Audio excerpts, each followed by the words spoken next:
آج یہاں گاہ کوچ میں ہماری یہ جو برانچ ہے یہاں اللہ کی مہربانی سے ایک سالانہ تقریب بھی تھی اور دوسرا ڈینٹل اور دوسرا میڈیکل کیمپ ہم نے یہاں لگایا ہے، اور یہاں اتنی زیادہ تعداد میں عورتیں آئی ہیں اور آئی جا رہی ہیں، اور ابھی تقریباً 100-150 کو عورتیں یہاں آئی ہیں، ان کو نمبر دیے ہیں اور وہ ان کا سلسلہ بڑھتا جا رہا ہے۔ اور ڈاکٹر صاحب نے یہاں محسوس کیا ہے کہ یہاں بہت زیادہ ضرورت ہے، لوگوں کو طبی سہولیات ناکافی ہیں،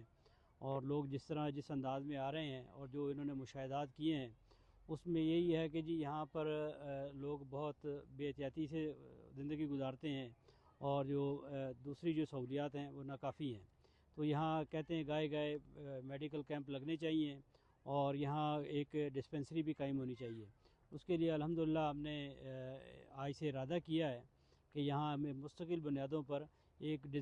فری ڈسپنسری ہوگی، جو اہل علاقہ جتنے بھی ہیں بلا تخصیص ان کی خدمت کے لیے یہاں پر ڈاکٹر موجود ہوں گے اور دوائیاں بھی یہاں دی جائیں گی، اور جو بھی یہاں طبی سہولیات ہیں جو فوری ضرورت کی ہیں، فوری نوعیت کی ہیں، وہ یہاں پر ہم ان کو مہیا کریں گے۔ اور آپ حضرات سے بھی دعا کی درخواست ہے کہ یہ اللہ پاک ہمیں اس میں آسانیاں پیدا فرمائے، کیونکہ اسی طرح آتا ہے خیر الناس من ینفع الناس، جو لوگوں کے لیے بہتر ہے۔ تو اللہ تعالی ہمیں اس حدیث پر عمل کرنے کی توفیق عطا فرمائے، اور جو ہمارے معاونین ہیں اللہ ان کو بھی جزائے خیر عطا فرمائے۔